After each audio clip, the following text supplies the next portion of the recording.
Hello বন্ধুরা, বাংলা নিউজে আপনাকে স্বাগত। শুরুতে সংবাদের শিরোনাম, পরে বিস্তারিত জানিয়ে দেব আমাদের হাতে থাকা সর্বশেষ গুরুত্বপূর্ণ আপডেট বাংলা সংবাদ। ব্যক্তিগত গাড়ি কমিয়ে শিক্ষার্থীদের জন্য শুল্কমুক্ত সুবিধায় ইলেকট্রিক বাস আমদানির সিদ্ধান্ত আজ চূড়ান্ত করেছে মন্ত্রিসভা। এর ফলে ঢাকার রাজপথে ট্রাফিকের জ্যাম কতটা কমবে তা নিয়ে চলছে দ্রব্যমূল্য নিয়ন্ত্রণে বিশেষ টাস্ক ফোর্স গঠন। সিন্ডিকেট ভাঙতে সরকার আজ যে বিশেষ বাহিনী গঠনের ঘোষণা দিয়েছে তাতে কারা থাকছেন? এই উদ্যোগ কি আসলে কাজ করবে নাকি শুধু ঘোষণা হয়েই থাকবে? বাংলাদেশের আকাশে হঠাৎ ভিনদেশি সামরিক বিমান। আজ সকালে উত্তরবঙ্গের আকাশে একটি অপরিচিত বিমান উড়তে দেখে এলাকায় চাঞ্চল্য তৈরি হয়েছে। এটি কি নিয়মিত টহল নাকি সীমানা লঙ্ঘনের ঘটনা? পরিবেশ রক্ষায় আজ থেকে সেন্ট মার্টিন ভ্রমণে কড়াকড়ি আরোপের প্রজ্ঞাপন জারি হয়েছে। দৈনিক কতজন পর্যটক দ্বীপে থাকতে পারবেন তার কোটা পদ্ধতি জানলে আপনি অবাক হবেন। ইরান ইসরায়েল উত্তেজনায় বিশ্ববাজারে জ্বালানির দাম বাড়ায় বাংলাদেশ আজ জরুরি বৈঠক ডেকেছে সরকার। পাম্পগুলোতে তেলের সরবরাহ সীমিত করার কোনো ঘোষণা আসছে কিনা তা নিয়ে জনমনে উৎকণ্ঠা। সরকারি চাকরিতে প্রবেশের বয়সসীমা নিয়ে নতুন মোড়। চাকরিতে প্রবেশের বয়স ৩৫ করার আন্দোলন কি আবার দানা বাঁধছে? রাজ্যের শিক্ষা মন্ত্রণালয়ের এক উচ্চপদস্থ কর্মকর্তার মন্তব্যে নতুন করে আশার আলো দেখছেন শিক্ষার্থীরা।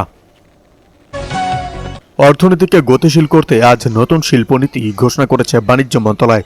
সেখানে বিদেশি বিনিয়োগকারীদের জন্য এমন কি সুবিধা দেওয়া হয়েছে যা দেশীয় উদ্যোক্তাদের উদ্বেগের কারণ? ছাত্রজনতার বিপ্লবের আকাঙ্ক্ষা বাস্তবায়নে সরকারকে ধীর গতিতে এগোচ্ছে। বিরোধী প্রচারণার জবাবে ট্রেজারি বেঞ্চের সদস্যরা আজ এক শক্তিশালী রক্ষা কবচ পেশ করেছেন যা সবার মনোযোগ কেড়েছে। সংস্কার জনকল্যাণ নিশ্চিতে 7টি বিশেষ পদক্ষেপ নিয়েছেন প্রধানমন্ত্রী।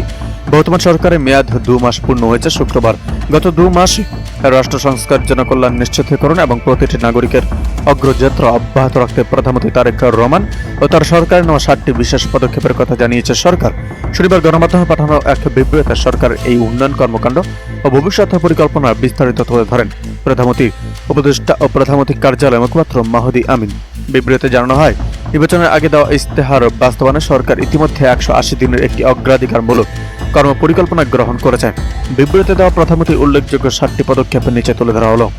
তার মধ্যে বিশেষ নদী দখলদারদের 5 বছর কারাদণ্ড বা 15 লাখ টাকা জরিমানার বিধান দেখে আইন সংশোধন, সরকারি অফিসে বিদ্যুৎ ও এসি ব্যবহার সাশ্রয়ী হওয়ার 11টি নির্দেশনাও দিয়েছে। সঙ্গে বিবৃতিতে মুখপাত্র মাহিদি আমিন বলেন, প্রধানমন্ত্রী তারেক রহমান নেতৃত্বে সরকার জনগণের হারিয়ে যাওয়া আস্থা ও বিশ্বাস ফিরিয়ে এনেছে। স্বচ্ছতা ও জবাবদিহিতা নিশ্চিত করার মাধ্যমে নির্বাচনী ইস্তেহার বাস্তবায়নই আমাদের মূল লক্ষ্য। সকলের সম্মিলিত প্রচেষ্টায় আমরা একটি সমৃদ্ধ বাংলাদেশ।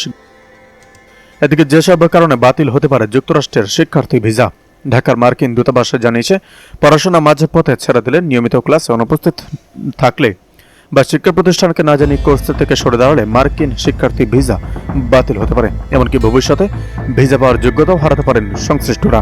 শনিবার মার্কিন দূতাবাসের এক বিবৃতিতে এই তথ্য জানানো হয়। বিবৃতিতে বলা হয়েছে, যারা শিক্ষার্থী ভিসা নিয়ে যুক্তরাষ্ট্রে পড়াশোনা করেছেন তাদের অবশ্যই নির্ধারিত নিয়ম মেনে চলতে হবে। পড়াশোনা বন্ধ করা, ক্লাসে অনুপস্থিত থাকা বা অনুমতি ছাড়া অধ্যয়ন কর্মসূচি থেকে সরে দাঁড়ানো ভিসার শর্ত লঙ্ঘনের শামিল। দূতাবাস সতর্ক করে জানায়, এ ধরনের শর্ত ভঙ্গের কারণে শিক্ষার্থীর ভিসা বাতিল হতে পারে এবং ভবিষ্যতে যুক্তরাষ্ট্রের ভিসার জন্য আবেদন করলেও তা প্রত্যাখ্যান হওয়ার ঝুঁকি থাকে। সম্ভাব্য জটিলতা এড়াতে শিক্ষার্থীদের সবসময় ভিসার শর্ত মেনে চলার এবং বৈধ শিক্ষার্থী হিসাবে নিজেদের অবস্থান বজায় রাখার পরামর্শও দিয়েছে দূতাবাস।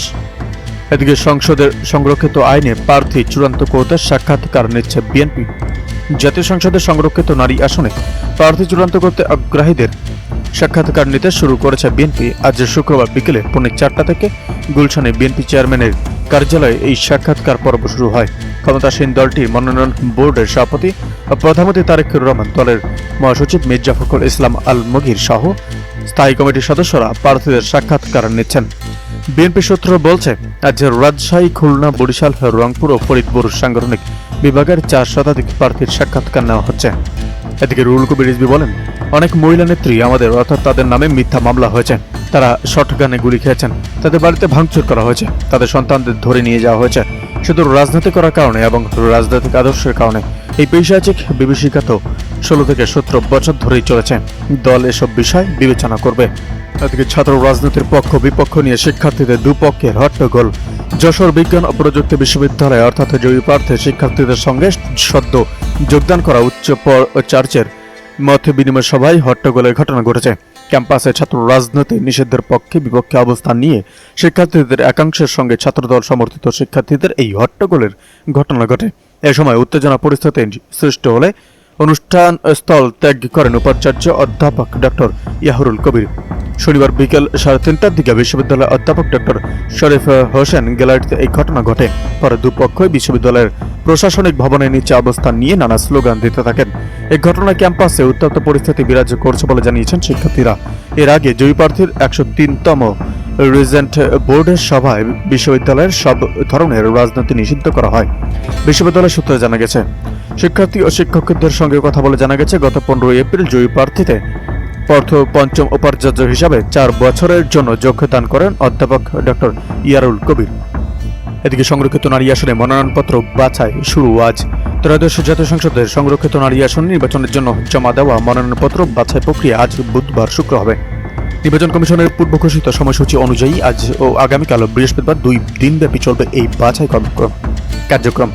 গতকাল মঙ্গলবার নির্বাচন কমিশন সচিবালয়ের যুগ্ম সচিব ও সংরক্ষিত নারী আসন নির্বাচন 2026-এর রিটার্নিং কর্মকর্তা মোহাম্মদ মঈনুদ্দিন খান স্বাক্ষরিত এক বিজ্ঞপ্তিতে এ তথ্য জানানো হয়। বিজ্ঞপ্তির সময়সূচি অনুযায়ী 22 এপ্রিল বেলা 2টা থেকে এবং পরদিন 23 এপ্রিল সকাল 10টা থেকে প্রার্থীদের মনোনয়নপত্র যাচাই বাছাই করা হবে। রাজধানীর আগারগাঁওয়ে নির্বাচন কমিশন সচিবালয়ের নির্বাচন ভবন অডিটোরিয়ামে এই বাছাই কার্যক্রম অনুষ্ঠিত হবে। ইসির পক্ষ থেকে আরও জানানো হয়েছে, সুষ্ঠু ও স্বচ্ছভাবে ও